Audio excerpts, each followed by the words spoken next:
des personnes dans la maison de détention de Meaux qui précisément se projettent dans une réinsertion professionnelle à travers des projets d'entrepreneurs, former au métier de chef d'entreprise et puis aussi former des étudiants, former des auditeurs du CNAM, former à devenir des entrepreneurs en herbe à travers le dispositif qui a été lancé par notre ministère, qui s'appelle le dispositif Pépite, lancé par le ministère de l'Enseignement supérieur et de la Recherche. Et puis bien sûr, au cœur de cette politique, en faveur de l'innovation, en faveur de l'entrepreneuriat, nous sommes très heureux de nous appuyer sur ce nouveau levier qui est notre incubateur, et c'est notre incubateur qui, sous la houlette de Sabrina Khoury, qui fait un travail formidable, nous réunit. Notre incubateur, quelques chiffres rapides, en 2016, ce sont 100 projets déposés, 7 start-up qui ont intégré l'incubateur dans différents secteurs, et je salue évidemment les porteurs de ces start-up. Ça va de l'économie collaborative à la santé, de l'alimentation aux jeux vidéo, donc une gamme d'activités très large, et je n'en cite que quelques-unes. 4 comités de sélection par an, présidés, et on le remerciera jamais assez, par Denis Delmas. Denis s'investit beaucoup pour le fonctionnement de notre incubateur, avec un prochain comité qui aura lieu, date symbolique, le 8 mars. Et puis, je crois et c'est un peu l'objet et le sens, le cœur, j'allais dire, de la réunion d'aujourd'hui. Dans le 3e arrondissement, il y a beaucoup d'incubateurs, il y en a beaucoup à Paris, c'est quelque chose qui se développe. Nous essayons d'avoir un côté différenciant de notre incubateur.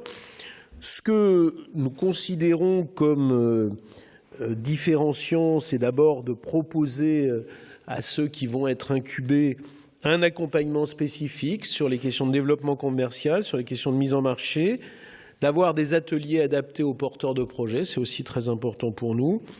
Et puis, nous faisons un pari dans un grand établissement, des fois je l'appelle un gros établissement, mais un grand établissement comme le Conservatoire, que toutes les missions soient articulées, soient en cohérence. Et donc, nous essayons de faire que tous les porteurs de ces beaux projets soient en lien avec nos enseignants, nos chercheurs, pour qu'ils bénéficient du meilleur niveau possible d'expertise. Dernier atout, et je conclurai avec cela, c'est évidemment d'organiser ces moments.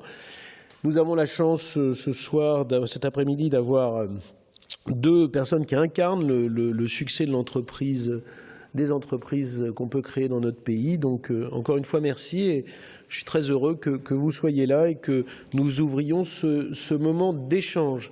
Merci beaucoup et je laisse la parole à Sabrina. Merci.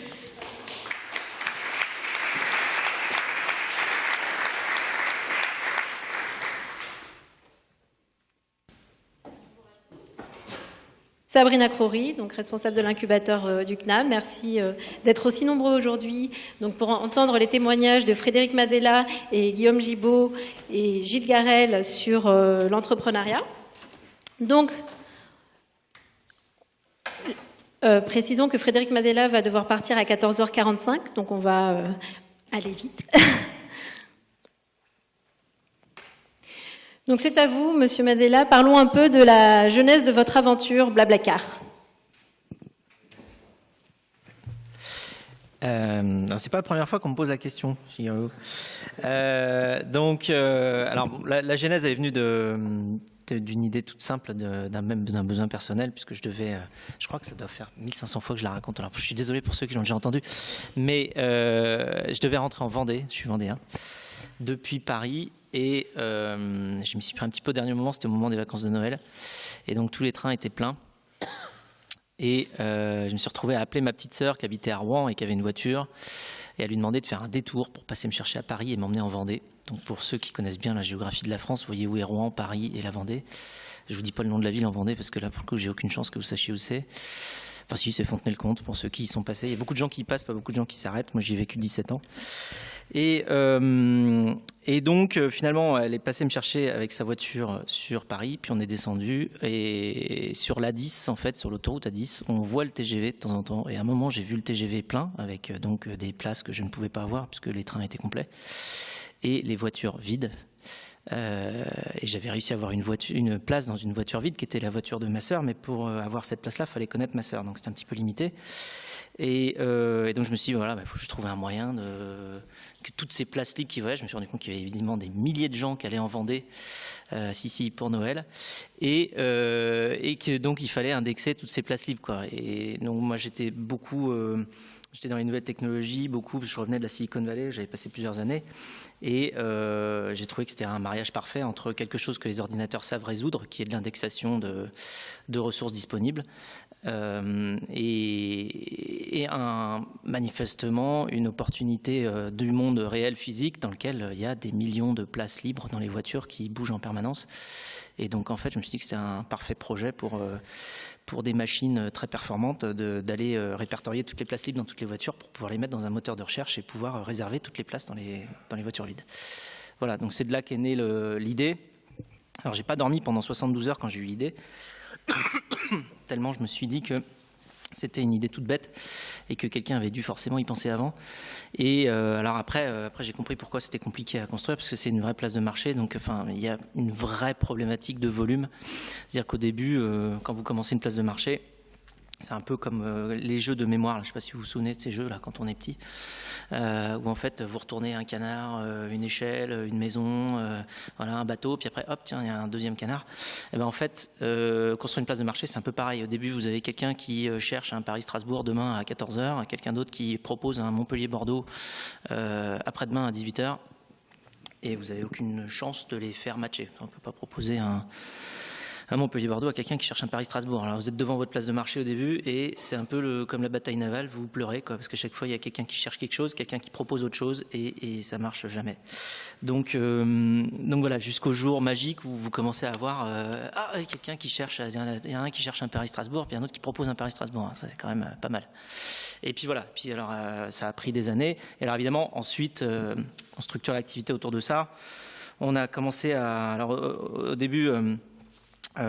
L'idée c'était vraiment de faire du covoiturage longue distance, mais ensuite ce qui s'est passé beaucoup c'est que on avait un site qui s'appelait covoiturage.fr qui commençait à être connu, et puis on avait des sociétés qui nous appelaient, qui disaient bon je voudrais la même chose que covoiturage.fr mais pour ma société, pour que mes employés puissent faire du covoiturage mais sur des distances plus courtes, quoi, domicile travail. Alors au début on dit c'est pas notre métier, puis après quand de toute manière le site grand public rapporte rien, que vous mangez des pâtes depuis quelques temps et que vous avez une entreprise qui vous demande une plateforme spécifique pour faire du covoiturage domicile travail, au lieu de répondre c'est pas notre métier, on fait pas, à un moment vous dites combien. Et donc là on a commencé à vendre des plateformes B2B, donc on a des plateformes pour les entreprises, donc sur les réseaux intranet, pour pouvoir mettre en relation les conducteurs, les employés de même structure.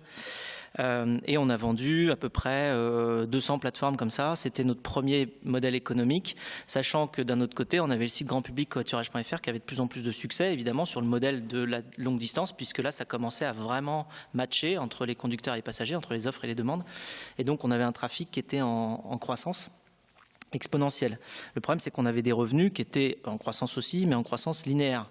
Donc, je vous fais pas un dessin, quand vous avez des revenus en linéaire et des coûts en exponentiel, il y a un moment, ça ne passe plus du tout. Et donc, il faut trouver un moyen d'avoir des revenus qui suivent la croissance, parce que vos coûts, eux, ils suivent très très bien la croissance, mais si les revenus ne suivent pas également la croissance, vous avez un gros problème d'équilibre économique. Donc il a fallu qu'on trouve, ça c'était à partir de 2010-2011, qu'on trouve une solution pour accompagner cette croissance et avoir un modèle qui soit véritablement en adéquation avec la croissance, en adéquation avec le trafic et l'appétence du service, notamment du service grand public. Donc c'est là qu'on a introduit, alors on a essayé 6 business models sur le site grand public, et donc c'est le 6e qui était le plus robuste, puisqu'il consiste simplement à prendre une petite commission sur le montant du trajet publié. Et à ce moment-là, ça résout en plus un autre problème qu'on avait sur le service avant, qui était un problème de désistement, parce qu'en fait avant les gens payaient pas forcément la plateforme en ligne, il n'y avait pas de commissionnement, mais ça posait 2 problèmes. Le premier, c'était l'engagement des passagers envers les conducteurs, et le deuxième, c'était évidemment les revenus de notre société, alors qu'on avait des coûts qui grandissaient. Et donc en fait, grâce à ce business model-là, on a réussi à résoudre les deux d'un coup.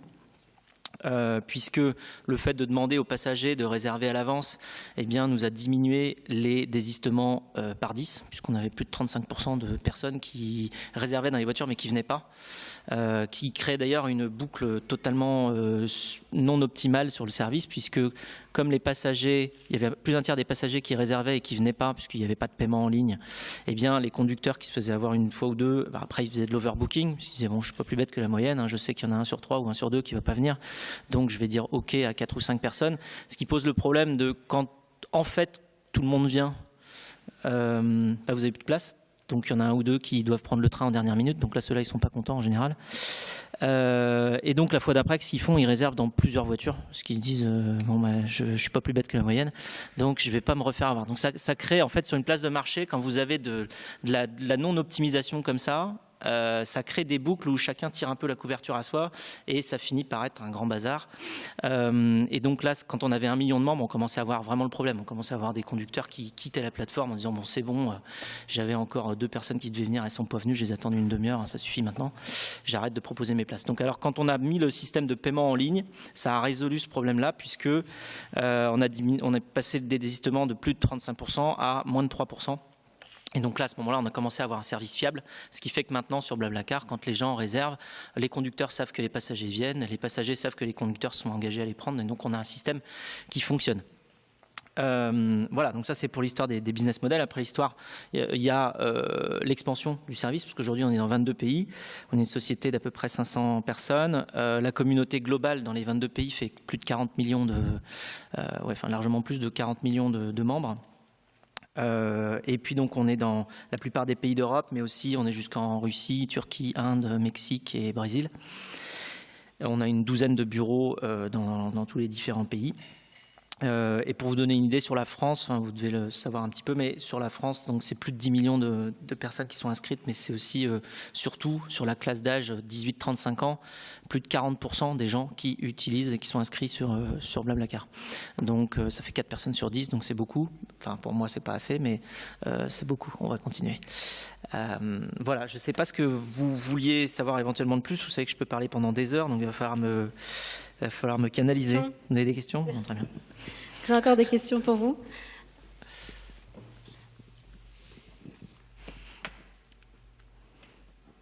Alors, Frédéric, vous faites partie de ces entrepreneurs visionnaires. Vous avez lancé votre innovation en 2006, alors même qu'il devait y avoir de nombreux obstacles. Comment avez-vous détecté et évalué le potentiel de votre innovation à son origine ? Alors, il y a à son origine et puis il y a ensuite. Comme je disais tout à l'heure, j'ai pas dormi pendant 72 heures. Donc là, on se dit juste... je me suis dit, c'est quelque chose qui est tellement simple et bête, je comprends pas pourquoi ça n'existe pas. Et c'était une conviction que ça devait marcher parce que l'opportunité était là et qu'il y avait vraiment un match à la fois, comme je disais tout à l'heure, entre la technologie et l'opportunité physique des millions de sièges non utilisés. Et ensuite, quand on commence à rationaliser, on se dit effectivement, l'opportunité est vraiment très très grande.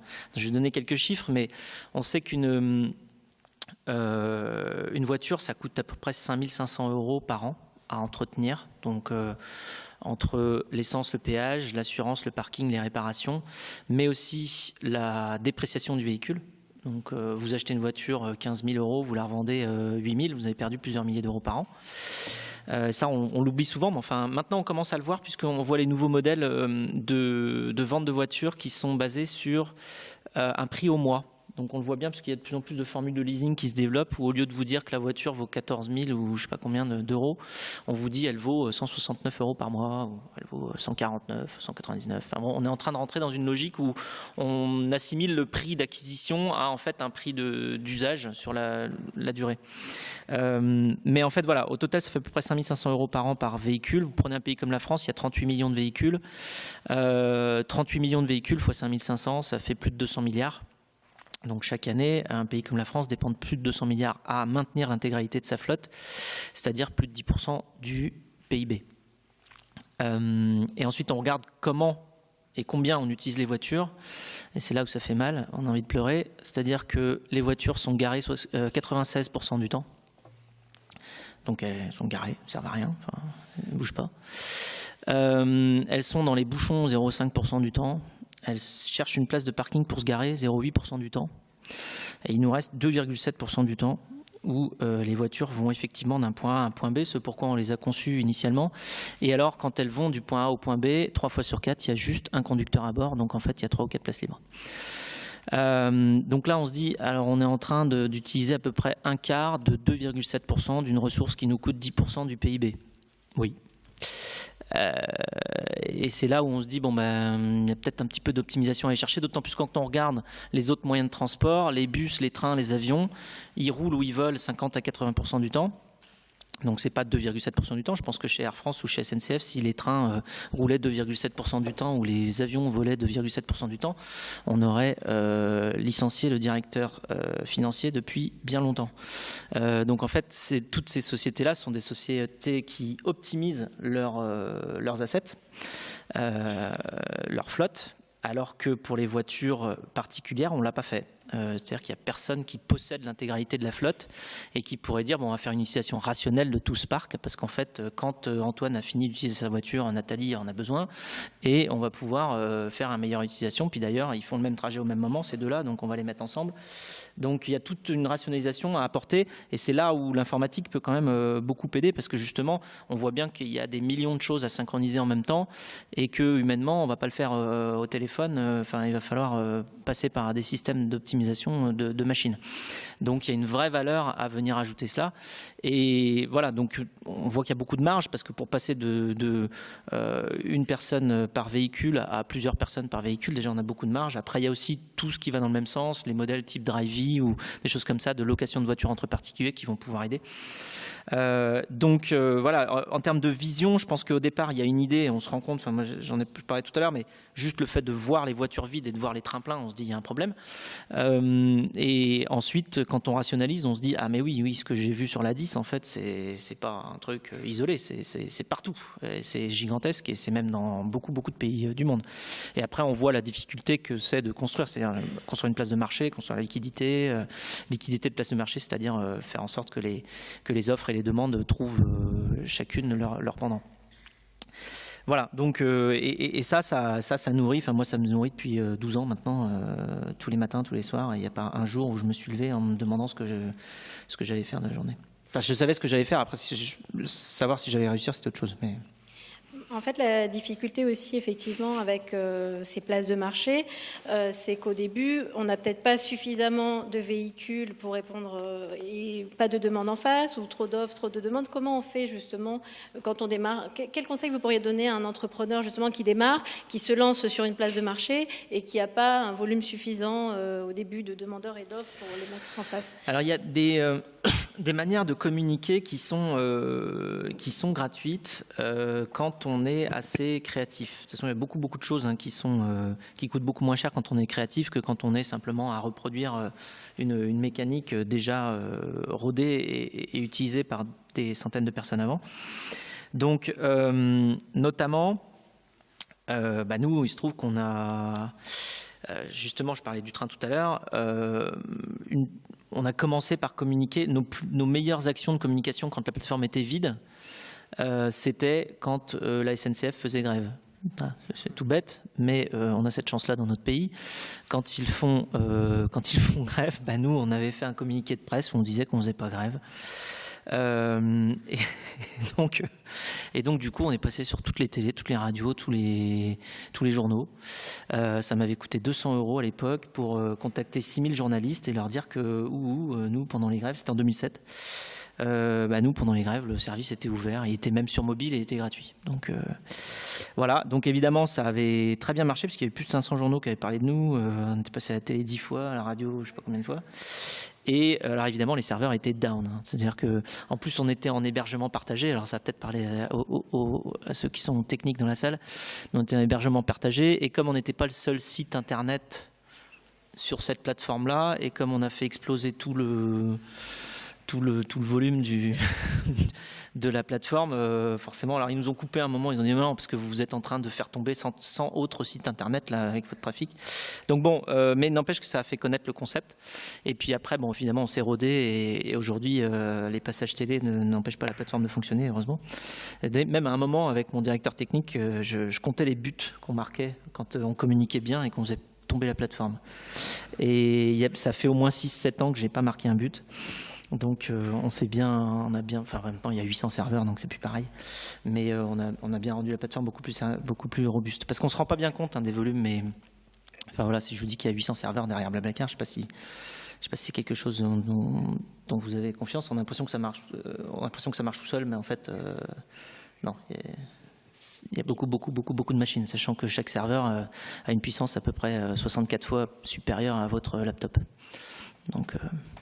Donc cette première action SNCF, vous pensez qu'elle vous a permis effectivement de générer vos premiers utilisateurs? Vous savez à peu près combien d'utilisateurs vous avez obtenus grâce à ça? Ah non, c'est pas que ça. Là, je donne un exemple. Alors l'exemple, en fait, il est applicable à pas mal d'autres choses. Ça s'appelle le piggybacking en communication. C'est-à-dire qu'il y a un gros événement qui arrive. Alors ça peut être une grève SNCF, mais ça peut être les Jeux Olympiques, ça peut être, je sais pas, un match de foot, ça peut être, enfin, une news qui va prendre toute la place dans les médias. Et à ce moment-là, vous, si vous avez un produit ou un service qui est en relation un petit peu avec ce gros événement, c'est le moment d'envoyer une communication, ça coûte pas cher. Et surtout, forcément, les journalistes, à ce moment-là, ils sont en recherche d'histoires un petit peu originales à raconter autour de l'événement, parce que sinon, ils disent tous la même chose. Et forcément, intellectuellement, c'est déjà pas très satisfaisant, mais en plus, ça apporte pas beaucoup d'informations supplémentaires à tout le monde. Donc en fait, les journalistes sont tout le temps, et c'est normal, en recherche d'informations un petit peu connexes à des événements dont tout le monde va parler. Et donc du coup, si vous arrivez avec une histoire qui colle au contexte, eh bien, vous arrivez à avoir une exposition médiatique très forte sans que ça vous coûte cher du tout. Donc voilà, c'est juste une petite, peut-être un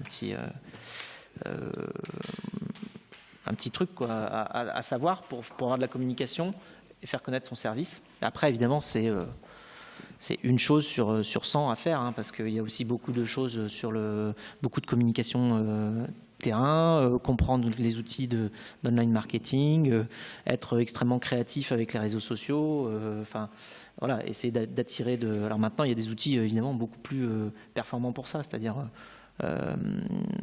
voilà, nous quand on a commencé, il y avait pas Facebook, pour donner une idée. Donc,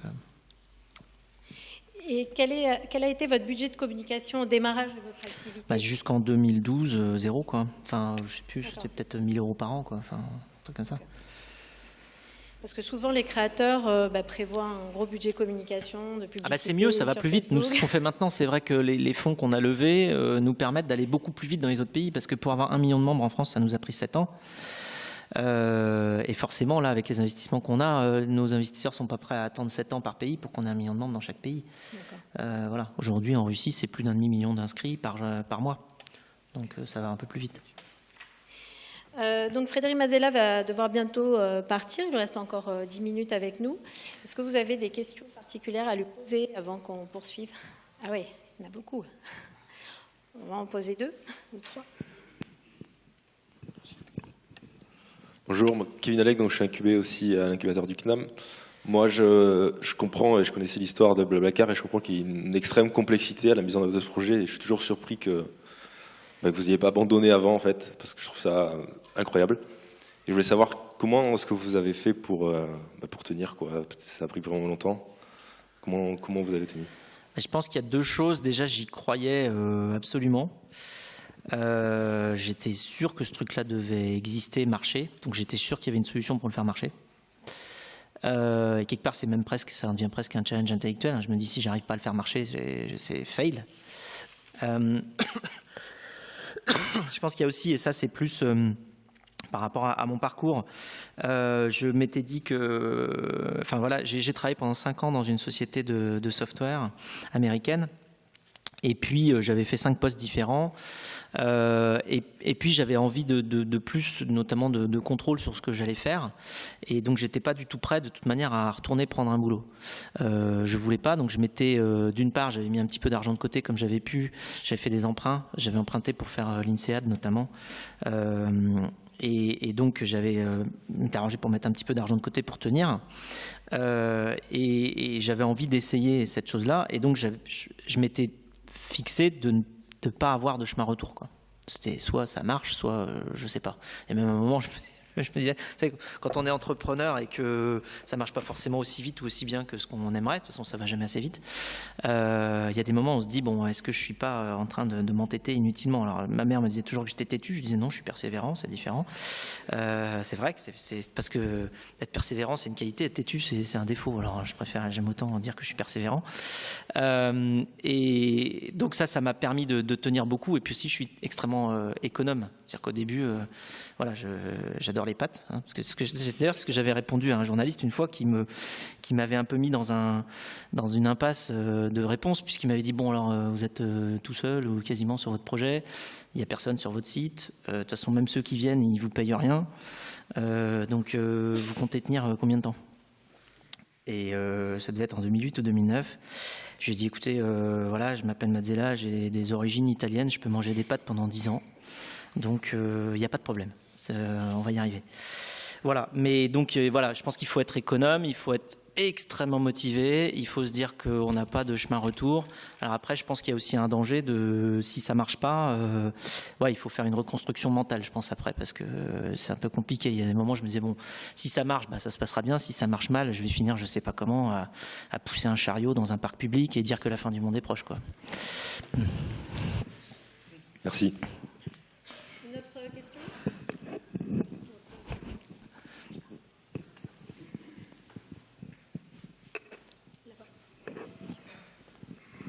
Désolée, je ne montre pas du doigt habituellement. Mais Bonjour, Kirill Gorbatenko, Webvision 360. Je reste admiratif devant votre exploit, si je puis dire, parce que maintenant vous êtes présent dans tous les pays, notamment dans mon pays d'origine, parce que je viens d'Europe de l'Est. Vous avez parlé de la Russie tout à l'heure, il y a aussi l'Ukraine où vous êtes présent. J'ai commencé à utiliser vos plateformes quand ça s'appelait encore covoiturage, donc je prenais des passagers.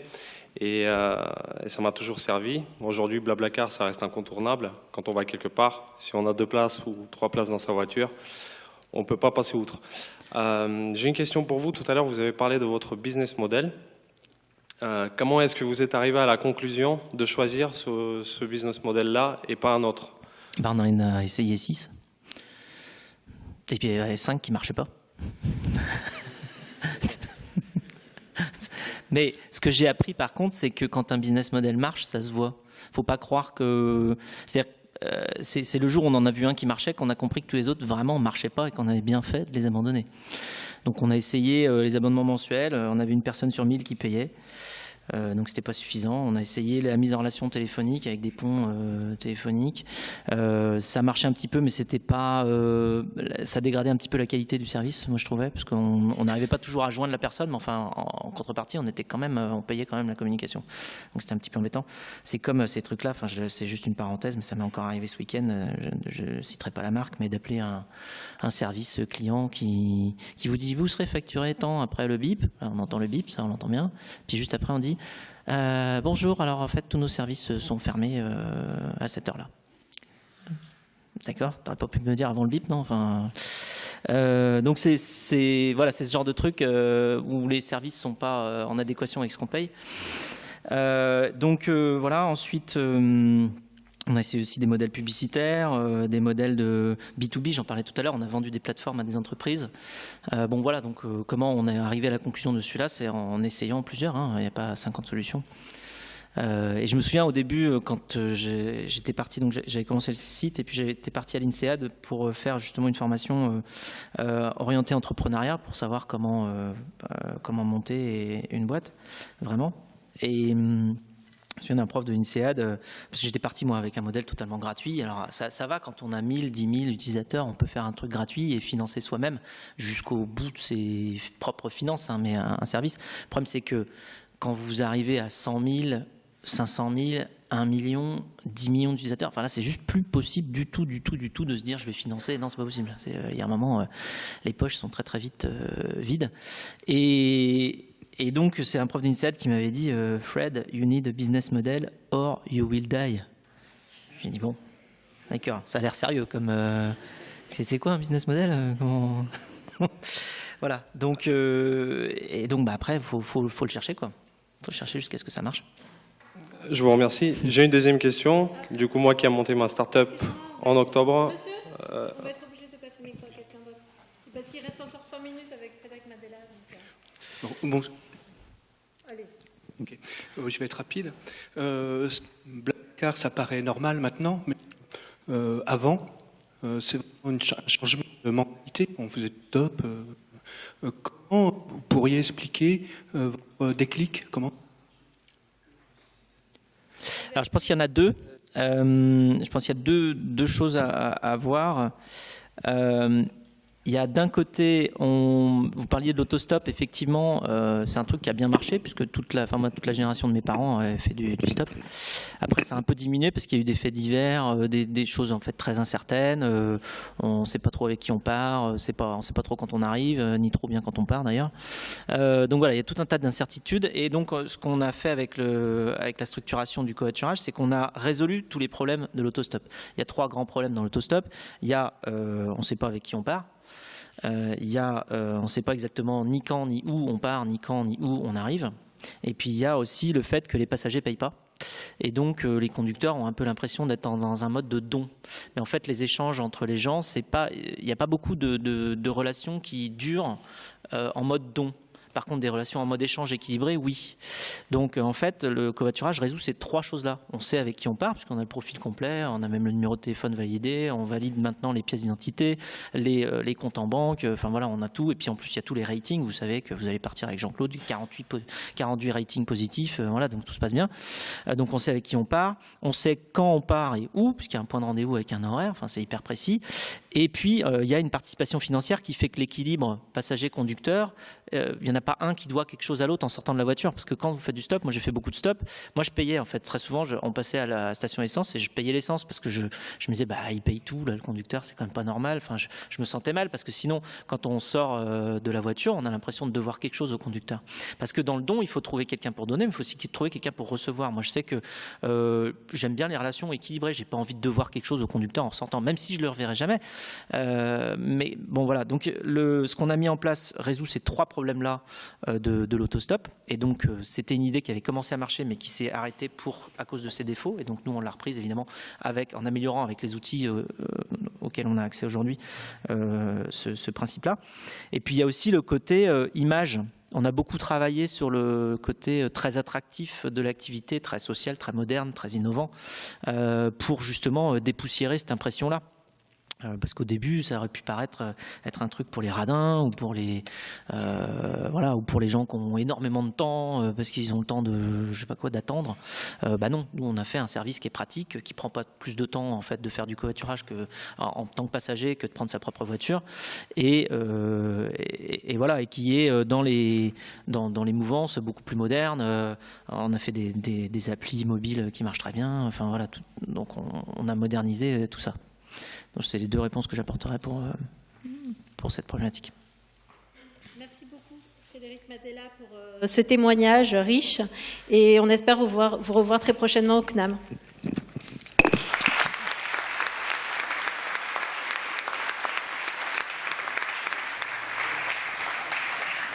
Merci. Bon, see you soon.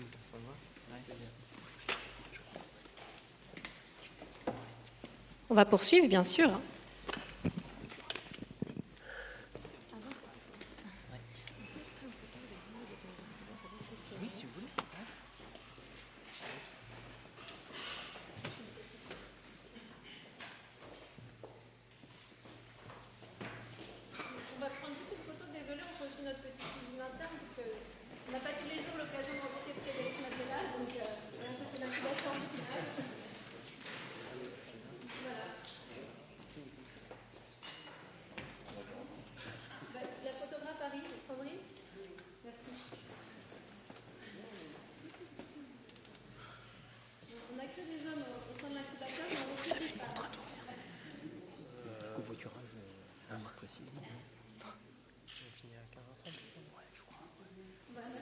J'ai pris un peu de marge là sur l'emploi du temps.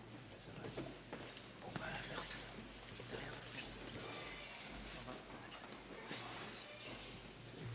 Au revoir. Merci. Merci Morgane. Merci. Donc on poursuit maintenant avec Guillaume Gibaud, donc le PDG du slip français.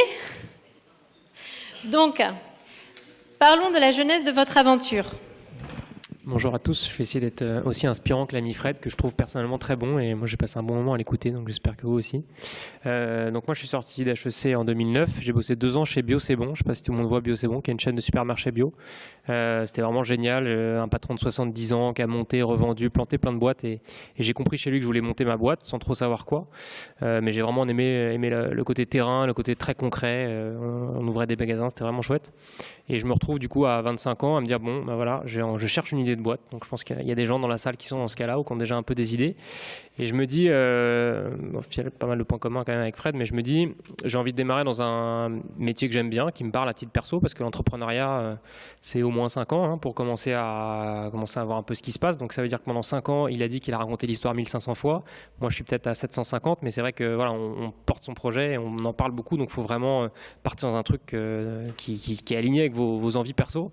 Donc je cherchais un métier qui me parlait. Je me suis dit que la mode, c'était un truc que, a priori, j'aime bien, sans être forcément super fashion victime, mais c'est un truc que j'aime bien. Et j'étais persuadé qu'Internet allait fortement bouleverser la façon dont la mode fonctionne. Donc ça, c'était le premier truc que j'avais en tête. Et l'autre truc, je me dis, bon, bah, j'ai envie de me lancer dans une aventure de mode. Quelles sont les marques françaises qui ont réussi à durer dans le temps et qui existent partout, dans tous les pays du monde, et qui sont des beaux succès français?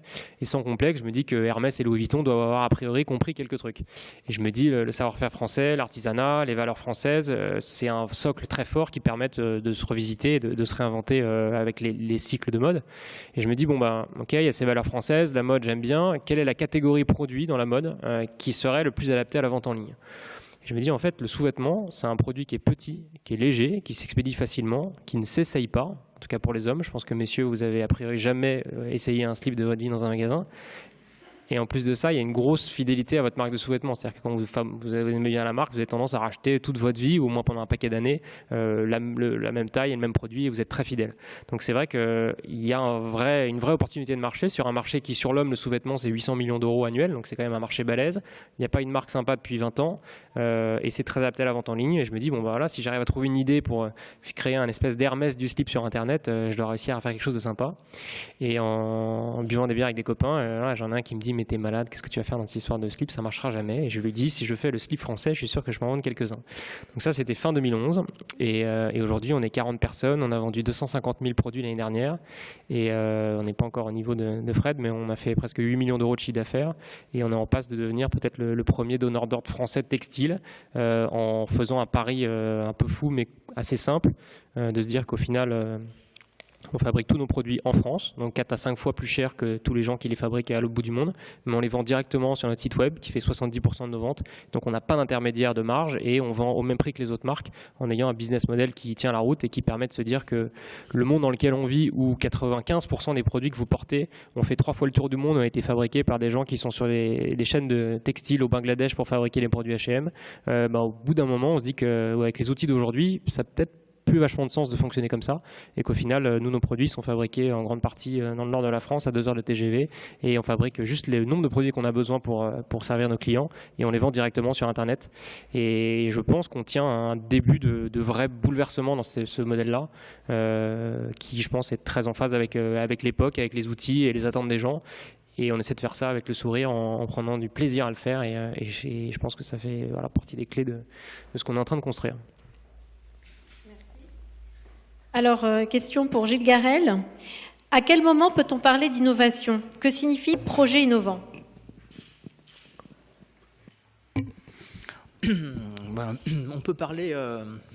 Enfin, les stars de l'innovation, elles sont... il ne reste plus que vous, mais elles sont autour de la table. Et donc, Frédéric est reparti en covoiturage avec l'administrateur général. Alors... quand peut-on parler d'innovation? Je ne vais pas en faire des tonnes. On peut avoir une réponse assez simple qui consiste à dire qu'on peut parler d'innovation quand les destinataires de l'innovation la reconnaissent comme telle. En gros, quand ça se diffuse et quand ça marche, y compris parfois pour des raisons qui sont différentes de ce qu'ont imaginé les innovateurs, c'est de l'innovation. Et puis quand ça correspond à ce qu'ont imaginé les innovateurs, par exemple, ça peut valider le modèle d'affaires. Projet innovant, c'est aussi une grande question. Il y a un premier niveau de réponse qui peut être très simple, qui consiste à constater ce que tout le monde évidemment dans cet amphi sait, c'est la confusion entre la start-up et le projet. Autrement dit, c'est le cas où, et c'est ce qu'on apprend notamment dans les formations à l'entrepreneuriat, où le projet d'entreprise, de création d'entreprise, se confond avec il y a confusion entre l'entreprise et le projet. Là où ça se complique un tout petit peu, c'est quand on glisse au processus et qu'on s'intéresse aux processus de gestion de projet pour savoir s'ils sont pertinents pour fabriquer l'innovation. Et là, c'est un tout petit peu plus sioux parce que, en fait, historiquement, la notion de projet, elle est étrangère au champ du management de l'innovation. Le projet, historiquement, c'est tous les outils en management qui permettent d'atteindre des processus sous contrainte. C'est une histoire très connue, des boîtes à outils très connues. Et avec ça, quand on fait de l'innovation, on fait juste des innovations incrémentales parce qu'en gros, on s'est développé des activités dès lors qu'on est capable de définir au départ une cible, un cahier des charges. Et la dernière chose qu'on peut ajouter, c'est que quand on veut faire des innovations de rupture, qu'on n'a pas la possibilité de spécifier très précisément où on veut aller ex ante, eh bien, il faut faire autrement. Alors, dans le monde académique, il y a des débats pour savoir s'il faut parler de projet, encore parler de projet. Il y a tout un tas de méthodologies en innovation. Certaines parlent de projet, notamment autour des méthodes agiles. D'autres utilisent d'autres termes autour de la rupture, de l'exploration. Et on a eu des tas d'exemples intéressants, des dispositifs qui sont utilisés à ce moment-là pour faire des projets d'innovation de rupture. Et en particulier, Frédéric Mazella évoquait l'expérimentation successive, les boucles courtes sur ce modèle d'affaires. Il a tenté plein de trucs, il s'est planté souvent, fréquemment, il a appris et il a finalement validé en répétant vite à moindre coût. Plutôt que d'avoir planifié ex ante ce qui aurait pu être le Graal de son modèle d'affaires. Voilà, mais les expériences montrent qu'on a des gens qui ont des visions assez claires, des concepts, des envies, des motivations absolument incroyables, qui font les choses et en les faisant, ils valident assez rapidement le projet initial, même si c'est une intention large. Merci. Alors, Guillaume, vous vous êtes lancé sur le marché concurrentiel du textile. Comment avez-vous fait votre place? Quelles sont les actions majeures, selon vous, qui vous ont permis une telle réussite?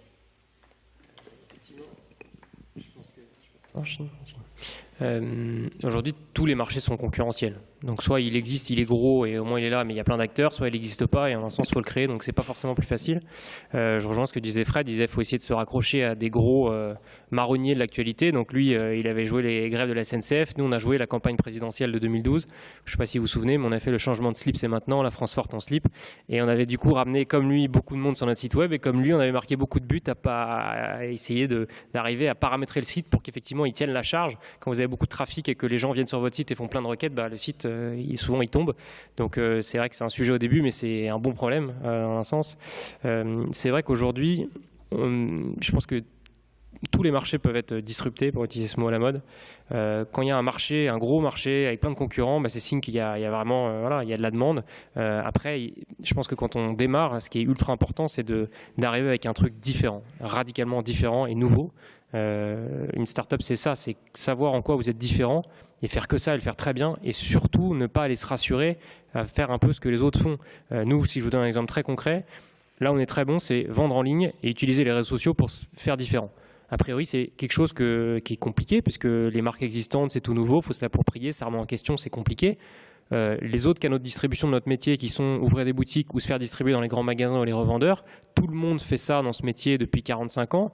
C'est sûr que si on fait la même chose que les autres, ça va être très compliqué, ça va prendre du temps. Il y a un côté rassurant parce qu'on se dit « Ah ouais, on est distribué au Galeries Lafayette, c'est super ». En fait, non, c'est pas du tout super. Ça rassure ma grand-mère parce qu'elle voit les produits, elle se dit « Ah, c'est vraiment super ». En fait, le temps qu'on passe, l'énergie, les marges et la structure de distribution fait qu'on met le doigt dans une organisation qui nous met au même niveau et dans la même logique et les mêmes capacités de croissance que les autres boîtes. Vous rentrez dans un match qui ne doit pas être le vôtre. Au contraire, il faut concentrer 100% de son énergie sur les trucs que vous faites différents. Ça fait peur, parce que par définition, vous êtes dans un truc qui n'a pas été fait, mais vous avez plus de chances de succès dans un truc qui n'a pas été fait que dans un truc où tout le monde est là depuis toujours et à tout le jour essayer de le faire de la même manière. Et je complète en disant un truc là-dessus, c'est que, et j'essaie d'évangéliser ce message, c'est que aujourd'hui, on vit une époque formidable où beaucoup de choses sont remises en question. Internet et les réseaux sociaux sont en train de disrupter tout. votre façon de consommer, enfin tout est en train de changer. Par contre, c'est pas parce qu'on a 25 ans ou 30 ans et qu'on a Facebook et Instagram sur son téléphone qu'on a compris comment ça marchait, qu'on a compris les potentiels que ce truc-là peut amener dans différents business. Aujourd'hui, tous ici dans la salle, on a une responsabilité d'arriver à comprendre ces trucs-là et à comprendre et à les utiliser à des fins de business et à trouver des idées. Et c'est pas juste parce que vous avez un compte Facebook et que vous expliquez à vos grands-parents comment créer un compte Instagram que vous avez compris comment ça marche. C'est des boîtes qui sont en train de devenir, pour moi, Facebook, c'est en train de devenir une nouvelle télévision, en plus de tous les autres usages sur lesquels ils sont en train de réfléchir, mais c'est une force de frappe et une capacité de déploiement pour tous les projets, produits ou services. Et si on s'arrête à la phase visible qui est j'envoie un message sur Messenger et je like les photos de mes potes, bah vous passez à côté du TGV qui est en train d'avancer très vite, très fort. Alors qu'il y a, moi je pense que voilà, aujourd'hui, et je regarde tout le monde dans la salle, on a tous une responsabilité de s'approprier ces outils et pour créer les boîtes qu'on a envie de créer. On se dit toujours, voilà, qu'est-ce qu'on peut faire, on dit que c'est compliqué, que nos politiques sont tous pourris. Je dis, voilà, lancez-vous, faites vos trucs, lancez vos projets et utilisez ces outils pour ce qu'ils peuvent vous apporter et ce qu'ils peuvent créer de différent. Et moi je trouve que c'est une époque absolument géniale, mais il faut en avoir conscience et il faut le travailler. Et l'entrepreneuriat, c'est ça, c'est avant tout du travail et de la curiosité. Et je pense qu'il peut y avoir un peu de facilité à se dire, voilà, je comprends comment ça marche. C'est des plateformes géniales, mais qui changent très vite. Et c'est hyper enthousiasmant, je trouve. Merci. Alors, une autre question. Pensez-vous que c'est aussi grâce à vos publicités humoristiques que vous avez eu un tel succès commercial? Alors, avant de répondre, je souhaite quand même diffuser une petite publicité, sachant que moi, quand j'ai regardé au début le slip français, je voyais le slip français, c'est le slip qui ne tache pas. Donc je dis waouh, le slip français ne tache pas. Et donc là, je tombe sur une publicité et je me dis, bah alors quelle est cette innovation? Qu'est-ce qui a été créé justement pour que le slip français reste propre, malgré ce que nous allons voir maintenant?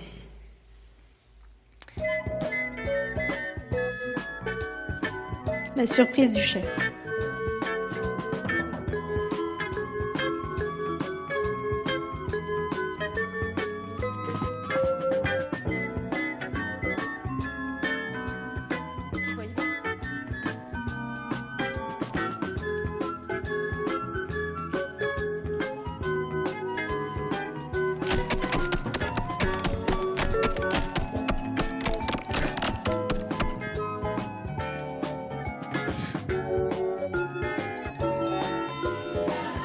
L'homme élégant et soucieux de son confort exige le slip français. Alors c'est ça le secret? C'est un des secrets. En fait, c'est une vidéo qui a très bien marché et c'est vrai qu'on l'a utilisée 100% virale, sans aucun budget de communication. Donc Frédéric parlait de ne pas dépenser d'argent, il a tout à fait raison. Je pense qu'en fait, la stratégie aujourd'hui, quand on est une marque, quand on essaie d'aller chercher des clients, c'est vraiment de mettre en place une stratégie de contenu. En fait, aujourd'hui, tout le monde ici, les gens, vous achetez plus des produits. Il y a certains produits de consommation courante, bien sûr, mais vous achetez des histoires. Et on a envie d'histoire, on a envie d'un produit qui raconte quelque chose, qui a des valeurs, pourquoi, comment, qui l'a fabriqué, d'où il vient. Il y a une curiosité puisque on est sursollicité de choses, des pubs pour tel nouveau pull, tel nouveau pantalon, tel nouveau truc. On en a tous vu partout, tout le temps, et on n'a plus envie de ça. Aujourd'hui, je pense que les gens commencent à se poser plus de questions sur l'origine des produits et je pense que c'est sain et c'est de toute façon une tendance forte de consommation. Et ce qu'on cherche, c'est pas les produits, mais pourquoi, quelle est l'histoire qu'on raconte. Et une stratégie de contenu, ça veut dire raconter votre histoire, raconter vos produits, utiliser la vidéo, utiliser les photos pour bien raconter pourquoi, comment. Et les gens ont une vraie curiosité et vous allez réussir à les embarquer avec vous dans un univers. Et à ce moment-là, ils découvriront le produit, ils deviendront clients. Et si le produit est bon, c'est les clients qui resteront fidèles et avec qui vous pourrez construire dans le temps. Et ça, c'est vraiment quelque chose qu'on a compris avec le changement de slip, c'est maintenant en se disant, en fait, on raconte des histoires qui ne sont pas forcément liées au produit, mais on arrive à intéresser les gens et à faire en sorte de les embarquer dans notre aventure. Et du coup, on est en train de construire un modèle où cette idée de Made in France, c'est pas forcément ce qu'on martèle et on dit pas acheter chez nous parce que sinon c'est pas bien. Mais au contraire, on les amuse, on propose un vrai contenu différenciant et du coup on les intéresse et du coup ils creusent un peu plus, ils se rendent compte mais en fait c'est vraiment bien, c'est chouette et du coup ils sont clients parce qu'ils en ont envie. Et je pense que c'est ça aujourd'hui qu'il faut réussir à créer et c'est ça tout le poids d'une marque. Une marque, ça doit générer de l'envie chez les gens et c'est tout sauf facile. pas si ça répond à la question, je pense à peu près. Mais... Des actions un peu différenciantes comme celle de cette publicité qu'on pourrait évoquer là aujourd'hui, un peu marrante. On en a plein, et je vous invite à nous suivre sur Facebook et sur Instagram. Mais je pense que l'idée de cette stratégie de contenu, elle est assez simple. C'est vraiment de partir d'un point de départ très fort. Donc quand vous démarrez votre boîte, de partir sur vraiment des valeurs de boîte, un code, une charte graphique, une charte édito, c'est-à-dire que les mots que vous employez, le logo, les visuels, les photos. Donc il y a vraiment tout un boulot en amont de dire ok, la marque c'est ça. Et une fois que vous avez ce socle de marque, donc ça s'appelle une plateforme de marque en termes marketing un peu chiant, mais c'est vrai que c'est utile. Et après, une fois que vous avez ce socle, et il ne faut pas le sous-estimer, ça prend du temps. Après, il peut bouger, mais l'idée, c'est d'essayer de le fixer le plus tôt et le mieux possible. Et après, il faut calquer ce socle sur une ligne éditoriale, sur tous les points de contact, sur tous les points de contenu que vous pouvez avoir. Donc il y a votre site web, votre newsletter, votre compte Facebook, vos comptes Twitter, votre compte Instagram, Snapchat si vous en faites. Donc ça fait quand même un éventail large de supports sur lequel à chaque fois la ligne éditoriale va être un peu différente parce que les gens sur Facebook ne s'attendent pas à la même chose que les gens sur Instagram, que les gens sur Twitter. Et donc du coup, votre socle de marque il va être un peu différent suivant la ligne édito. Et en plus de ça, si vous commencez à rajouter des pays, ça va faire autant de plateformes de marque un peu adaptées. Et puis pareil sur la communication sur les réseaux. Donc aujourd'hui, une fois qu'on a ce socle et qu'on a un peu réfléchi l'éditorial par réseau, vous pouvez greffer l'actualité d'une année de 365 jours. Qu'est-ce qui se passe dans une année ? Vous avez les marronniers, les soldes, Noël, la fête des mères, la fête des pères, les sorties des films d'Harry Potter, voilà, tous les grands trucs sur lesquels les gens se raccrochent. Et à vous de faire jouer la créativité. Est-ce que ça rentre ou pas dans la plateforme de marque ? Est-ce que rebondir sur la sortie de Star Wars, c'est en raccord avec mon actualité ou pas ? Ou est-ce que juste que les gens vont tellement en parler que de toute façon, même si c'est pas exactement en rapport avec la marque, je vais essayer de créer un contenu dessus.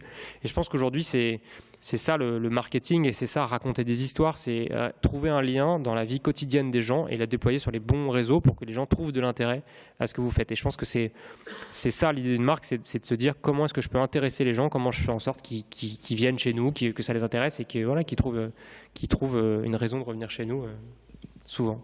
Merci. Et du coup, quel a été votre budget communication au démarrage de l'activité ? Est-ce que vous avez été présent sur plusieurs salons pour vous faire connaître ? Le budget com, ça a été zéro pendant les 3 premières années. Zéro ou presque zéro. Donc effectivement, on a fait quelques salons, mais ça coûte vraiment pas très cher les salons. Donc ça a vraiment été zéro pendant les 3 premières années. Donc quand on n'a pas d'argent, on est forcé d'essayer d'avoir des idées, mais c'est plutôt une bonne chose. Et puis après, c'est des bonnes habitudes qu'on prend. Et ensuite, un peu comme Frédéric, c'est vrai qu'une fois que le produit est un peu prouvé, une fois que vous commencez à avoir une traction, à avoir des clients, et que vous identifiez un potentiel de croissance, mais que vous avez besoin de cash pour avancer, parce que vous avez besoin de stock, vous avez besoin d'argent pour financer effectivement la communication, là vous pouvez dérouler dans un deuxième temps, mais je pense en gardant cette culture d'avoir les idées d'abord. La communication sera toujours meilleure si les idées sont bonnes avant, et les meilleures idées resteront toujours celles qui ne coûtent rien, mais qui sont juste dans le bon moment, au bon endroit et de la bonne manière. Et je complète en disant que dans cette idée d'essayer de se raccrocher à des trucs forts, je pense qu'il ne faut pas se raccrocher à tout prix, parce que votre plateforme de marque, elle définit qui vous êtes, elle définit ce que les clients et la communauté pensent de vous, et elle vous interdit aussi certaines choses.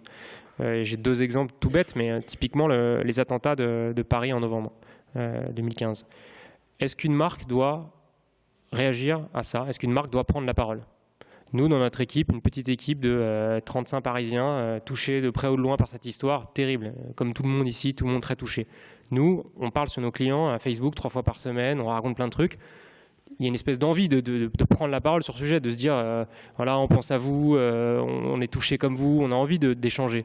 Mais en fait, on se met à la place de nos clients et on se dit mais en fait, on reste une marque de sous-vêtements. Est-ce que les gens qui vont voir ce message, est-ce qu'ils ont envie qu'on dise quelque chose là-dessus ? Et là, on tranche et on dit non. Et je pense que c'est ça aussi d'arriver à créer le bon contenu, c'est de se dire on prend la parole sur des sujets, il ne faut pas forcément prendre la parole sur tout. Et là, il y a l'élection présidentielle qui arrive. Donc nous, on s'est fait connaître en rebondissant sur l'élection présidentielle il y a 5 ans, à un moment où personne n'avait trop fait ce genre de décalage sur les campagnes présidentielles, on avait été repris en médias partout et tout ça, et à un moment où finalement le contexte était vachement bon enfant, c'était hyper sympa, ça a fait marrer tout le monde. Là, moi je juge que le contexte, il est quand même assez chargé, qu'en plus de ça, je vous mets mon billet que toutes les marques de la Terre vont y aller de leur candidature, de leur machin et tout. Je me dis, est-ce que c'est innovant ? C'est une bonne question. Est-ce que c'est innovant de refaire un truc qu'on a déjà fait, là où on sait que tout le monde va y aller dans un climat qui n'est pas le bon ? Moi, a priori, je me dis, après, il faut avoir une structure et avoir des coûts prévus à l'avance pour se laisser aussi le choix au dernier moment de rebondir sur un truc. Donc, je ne me l'interdis pas. Mais je me dis, voilà, au final, On l'a déjà fait. Je considère que c'est pas forcément un temps hyper positif, donc je suis pas sûr qu'il faut le faire pour le faire. Et je pense que avant tout, ce qu'il faut, c'est créer du bon contenu.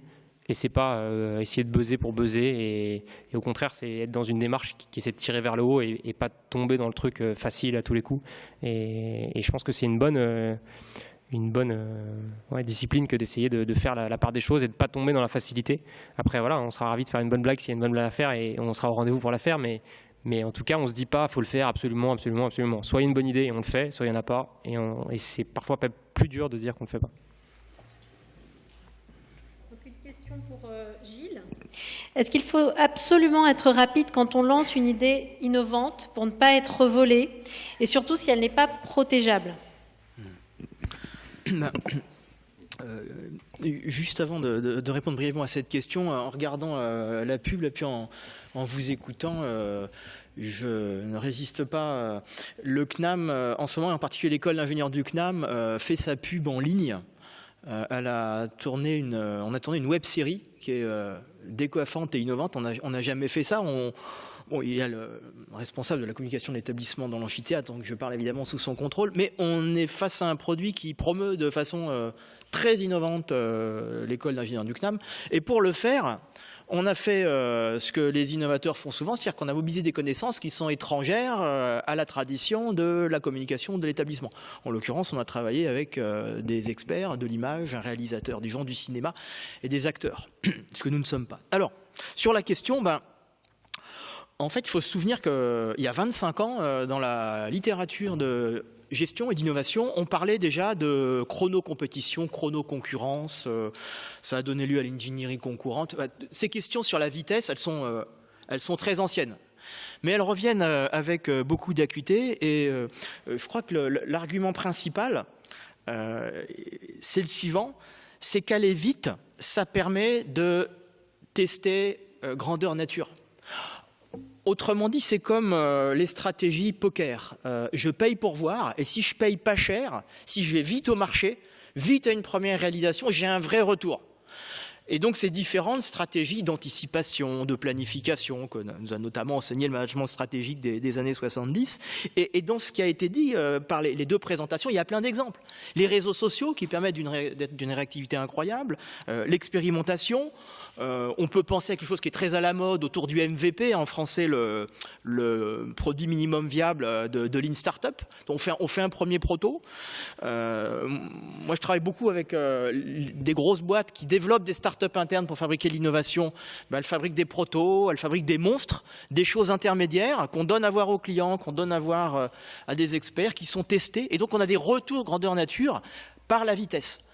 Plutôt que de perdre du temps et des ressources avec l'incertitude liée à l'innovation et perdre aussi du temps à breveter, à envisager l'ensemble des conséquences de ce qu'on pourrait faire, on paye pour voir et puis éventuellement on perd sa mise, on réalloue et ces boucles courtes de l'expérimentation rapide sont évidemment fondamentales dans le processus d'innovation.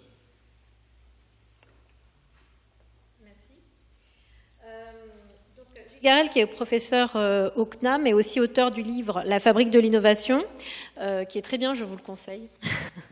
Alors maintenant, place aux questions. Est-ce que vous avez des questions pour... Ouais.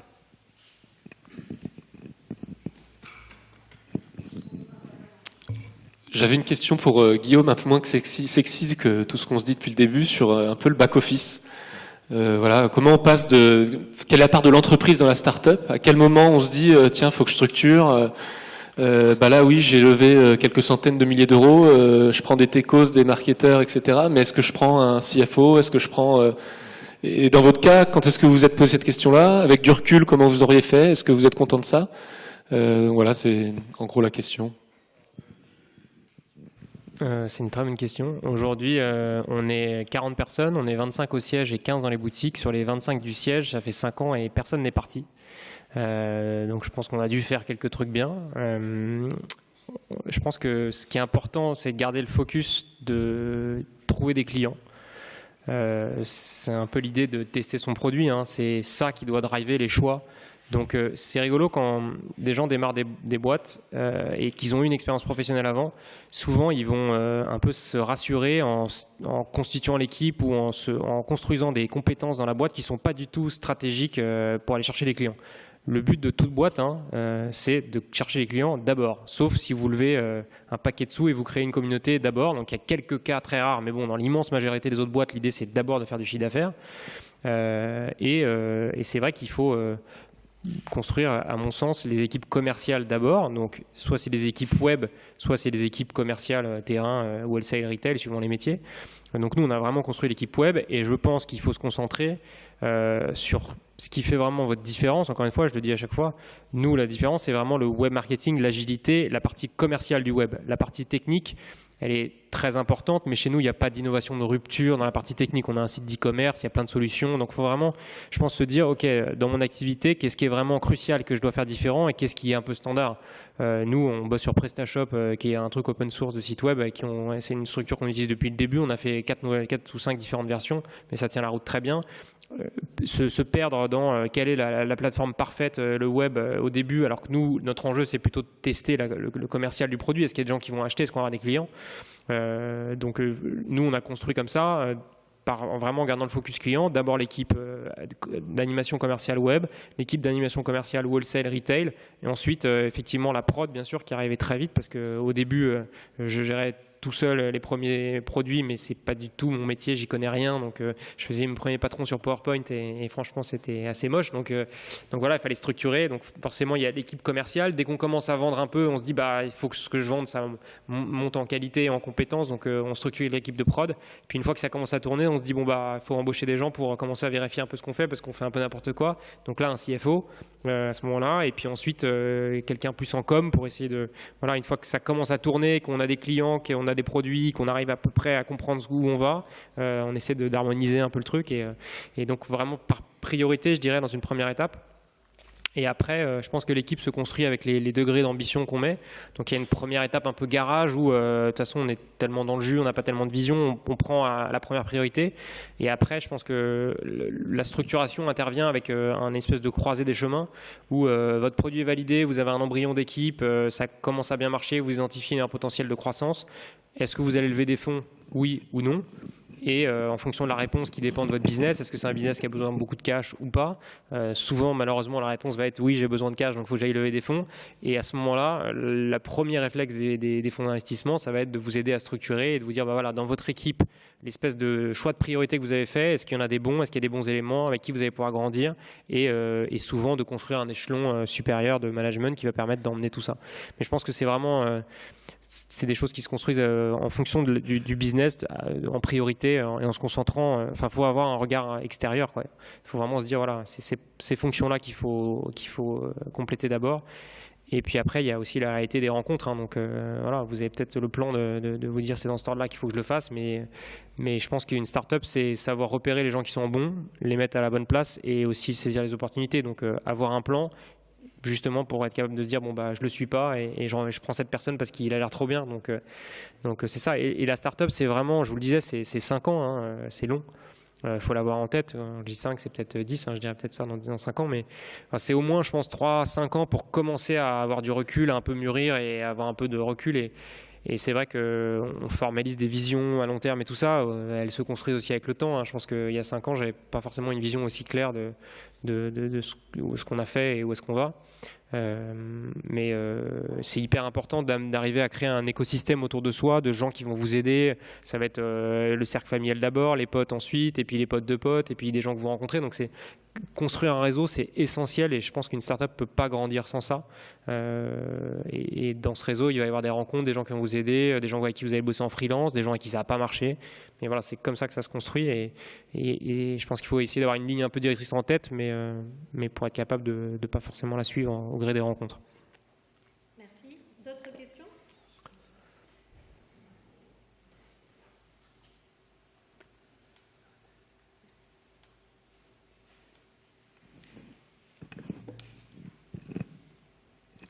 Bonjour, Manuel Agolon. Dans votre politique d'acquisition client, du départ, vous parlez de web marketing et que c'est votre outil le plus efficace. Il semble que les startups comme Blablacar, où je lisais il y a quelques jours un peu l'histoire de Michel et Augustin, arrivées à une certaine taille, elles basculent et elles ont un énorme budget, ils dépensent des millions pour le lancement d'un produit. Ça paraît presque contradictoire. Qu'est-ce que vous en pensez? C'est vrai. Après, il y a aussi des marchés plus grands et je pense que c'est vraiment des choses qui se mûrissent dans le temps. Mais il faut, je pense, garder l'idée de se dire qu'une bonne idée qui coûte rien, ça peut toujours marcher, quelle que soit la taille de la boîte. Donc le truc aussi, c'est que quand vous grandissez, et nous on n'y est pas encore, mais quand on est à la taille de Michel Augustin ou de Blablacar, vous allez avoir une équipe marketing qui sera peut-être plus éloignée du fondateur. Et c'est là où c'est crucial de faire des bons recrutements et d'avoir des gens qui ont un vrai tempérament d'entrepreneur, parce que quand vous avez un budget marketing et que vous êtes chef marketing dans une boîte qui est grande et vous avez peut-être pas accès directement au fondateur et vous avez un budget, le budget, vous avez tendance à le dépenser. Donc voilà, c'est là où c'est important d'avoir des gens, et je pense que c'est une culture d'entreprise qui ont à cœur de créer, d'inventer, plus que de dépenser leur budget un peu bon élève. Mais en même temps, quand vous grandissez, si vous avez que des entrepreneurs à tous les postes, déjà, au bout d'un moment, ils vont vous quitter si c'est des vrais entrepreneurs. Et puis, voilà, une boîte se construit aussi dans un certain équilibre. Donc, c'est effectivement une problématique de grandir. C'est pour ça, je pense que le switch de j'ai que des idées de rupture à chaque fois j'ai une politique un peu plus classique, en fait. Il se fait, je pense que c'est un peu inévitable, sauf à avoir des gens très entreprenants, mais par définition, je pense que c'est un peu inévitable. L'important, c'est peut-être que le fondateur arrive à diffuser vraiment sa culture et son envie de faire différent, ou parfois prendre des risques et dire voilà, tu as zéro budget, trop bonne idée. Mais je pense que c'est pas évident. Et après, quand la boîte grandit, c'est normal aussi d'avoir du budget pour faire les choses mieux. Voilà, c'est un équilibre à trouver. Mais je pense que c'est là, pour le coup, c'est la responsabilité du fondateur d'être capable de bouger ses équipes et de se dire voilà, là on s'endort, on se ramollit, on fait comme tout le monde. Et ça, c'est un truc qu'il faut garder précieusement. Donc, et je pense que ça va beaucoup avec l'envie, avec la capacité de se projeter dans le projet dans longtemps. Mais ça me paraît assez naturel, en fait. Juste un mot dans le fil de ce qui vient d'être dit. Si la start-up, c'est juste l'étape vers l'exploitation de ce qui a été l'origine de la start-up et d'une expansion mondiale, c'est normal qu'il y ait des fonctions support, que ça se routinise et qu'on passe à d'autres modes de gestion, y compris d'autres modes de gestion de l'innovation. Là, on a la chapelle du musée, on a l'un des plus beaux musées des techniques, des sciences et innovations de la planète. Et quelque part, vous le disiez dans le musée, qu'il y avait en 1891 en France 620, on appellerait ça aujourd'hui des start-up, constructeurs automobiles. En France, à la fin du 19e. C'était les sujets de l'époque. C'était les Blablacar et les slips français de l'époque. C'était des frères qui prototypaient des trucs pour rouler. Et puis, on sait ce que c'est devenu, comment ça s'est cristallisé, comment ça s'est mondialisé. Mais il y a d'autres modèles de gestion de l'innovation. Je le disais, dans les grandes entreprises qui sont des anciennes start-up, il y a aussi des modèles drôlement intéressants de l'innovation répétée.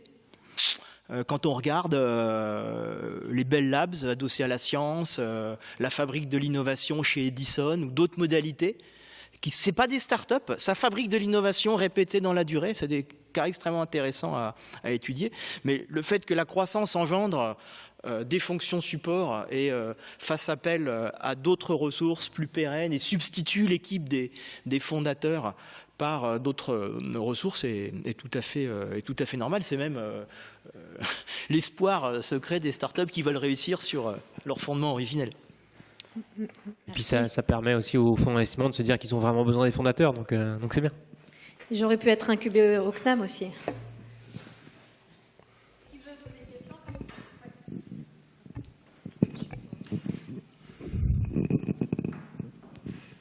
Bonjour, merci pour votre exposé. Alors j'ai deux questions. La première concerne les associés que vous avez aujourd'hui. Sont les mêmes depuis le début de l'aventure? Et deuxième question, comment vous avez fait pour séduire le premier investisseur? Alors, moi j'ai démarré... De plus de 500 000 €. D'accord. Alors j'ai démarré... j'ai démarré tout seul et j'ai fait un premier tour de table avec un fonds d'investissement pour une levée de 2 millions en début 2015. Et là, on a fait un plus gros tour en fin d'année dernière. Le premier investisseur, on l'a convaincu, mais je pense que le premier et le deuxième, finalement, c'est les mêmes mécanismes. C'est un mélange de donner envie et de faire croire au projet et de très grande clarté sur son projet et de démontrer le potentiel de marché et le potentiel de la boîte. Un fonds d'investissement, il va choisir plus encore la personne que le projet. En fait, il va dire, est-ce qu'il y a un marché? Oui, non. Est-ce que l'équipe est bonne? Oui, non. Mais je pense que la première question, c'est la personne que j'ai en face de moi. Est-ce que c'est un bon entrepreneur? Oui, non. Derrière, est-ce qu'il y a le marché? Si oui, je creuse les chiffres. Je regarde s'il n'y a pas de contre-indication, de concurrent. Je regarde le marché, j'essaie de comprendre le truc. Et si tout ça est au vert, on y va. Mais je pense que c'est avant tout, il y a une grande partie de séduction dans les fonds d'investissement. Ils vous le diront tous, les fonds d'investissement, ils parient avant tout sur des gens.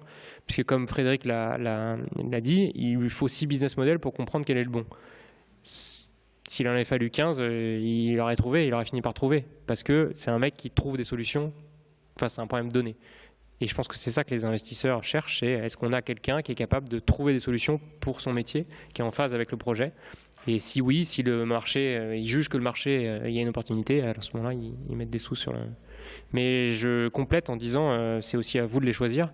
Aujourd'hui, l'argent, il y en a pour les bons projets, il y en a beaucoup. C'est jamais facile, ça prend du temps, mais c'est aussi à vous de bien choisir les investisseurs. De bien, du coup, trouver le timing dans lequel on commence à aller les chercher, parce que ça prend 6-8 mois. Mais aujourd'hui, c'est un jeu dans les deux sens. C'est vraiment, ça ressemble un peu à une relation de couple. Il y a une partie de drague au début, de dire voilà, je vois plein d'autres gens, et toi, voilà. Et voilà, il faut trouver un équilibre entre les deux. Ça prend du temps, mais gardez en tête que voilà, s'il y a un bon projet, il y aura de l'argent pour le financer, c'est sûr. Merci. Une autre question?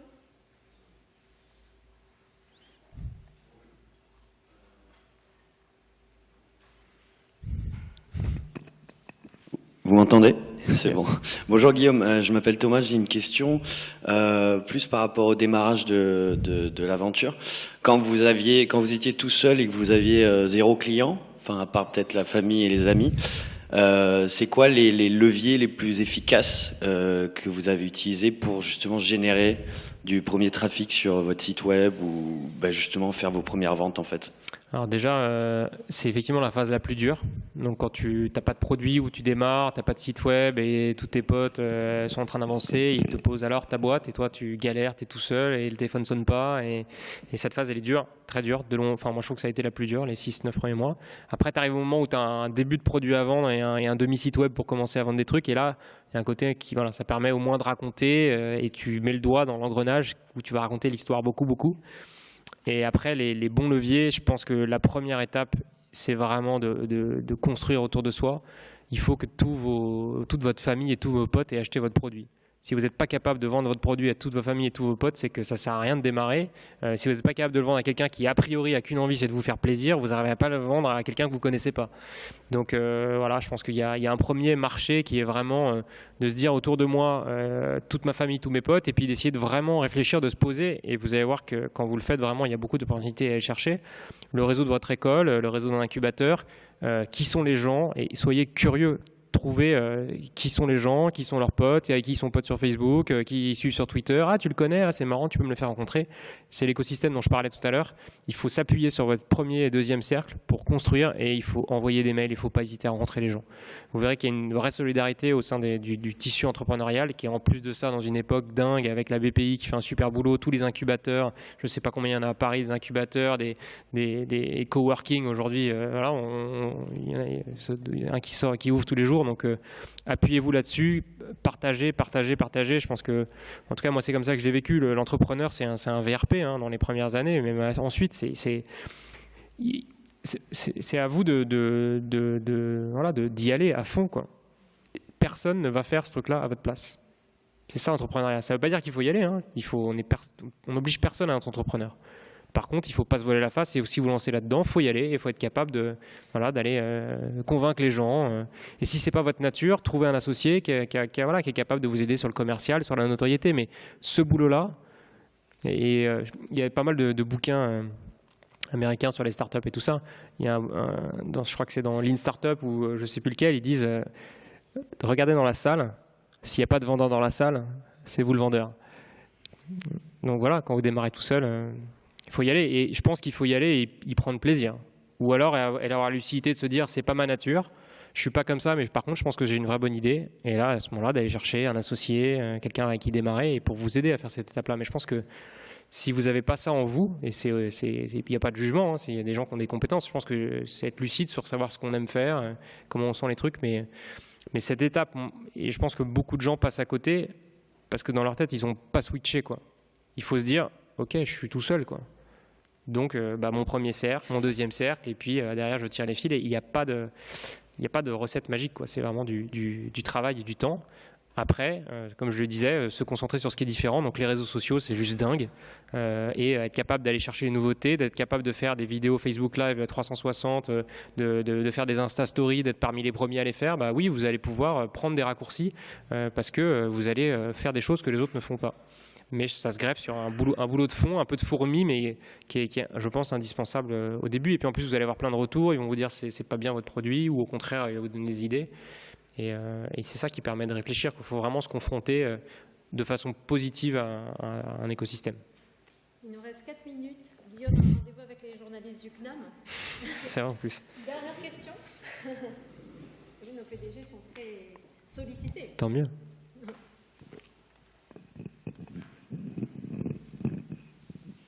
On respecte le timing, comme ça on est sûr qu'ils reviendront, vous voyez, à chaque fois qu'on les invitera. Bonjour, donc Flavien Hello. Donc nous on fait un masque anti-pollution Made in France, donc ça nous parle beaucoup. Ma question c'était justement sur le début, les mentors. Je pense que vous disiez aller à la rencontre des gens. Est-ce qu'il y a eu une ou des rencontres qui ont vraiment boosté votre projet et qui ont fait en sorte qu'il existe comme il est aujourd'hui? Ouais, il y en a plusieurs. Moi j'ai le patron de chez Bio C'est Bon qui vraiment m'a mis un coup de pied aux fesses. Après différentes personne, quelqu'un de chez Agnès B que j'ai rencontré qui est vraiment super, qui m'a poussé aussi. Et puis après le partenaire de mon premier fonds d'investissement qui est vraiment quelqu'un avec qui je me suis super bien entendu, et ça fait 2 ans et demi maintenant, et vraiment c'est une super rencontre. Et en fait je pense qu'il faut aller chercher ces gens qui justement vous disent ce qu'ils pensent et ce que vous n'avez pas envie d'entendre. Parce que les gens qui vous rassurent et qui vous disent c'est super, il y en a beaucoup, et malheureusement en plus ils feront partie des gens qui vous disent c'est super mais ils n'achèteront jamais votre produit. Mais par contre la personne qui sera capable de vous dire c'est de la merde mais je vais l'acheter quand même parce que je te soutiens, ceux-là il faut les écouter et les avoir dans la salle et faire en sorte que vous soyez toujours à l'écoute de ce qu'ils vous disent, parce que c'est assez rare en fait les gens qui disent vraiment ce qu'ils pensent. Ça ne veut pas dire qu'ils ont toujours raison, mais je pense qu'il faut les écouter et il faut en trouver. Et je sais pas si c'est des mentors, mais en tout cas c'est des gens qu'il faut essayer de voir régulièrement, et on en rencontre. Si on fait cette démarche d'aller construire un écosystème, on en rencontre pas mal. Un grand merci pour votre témoignage. Un grand merci à Gilles Garel aussi. Et à bientôt. Merci à tous pour votre présence.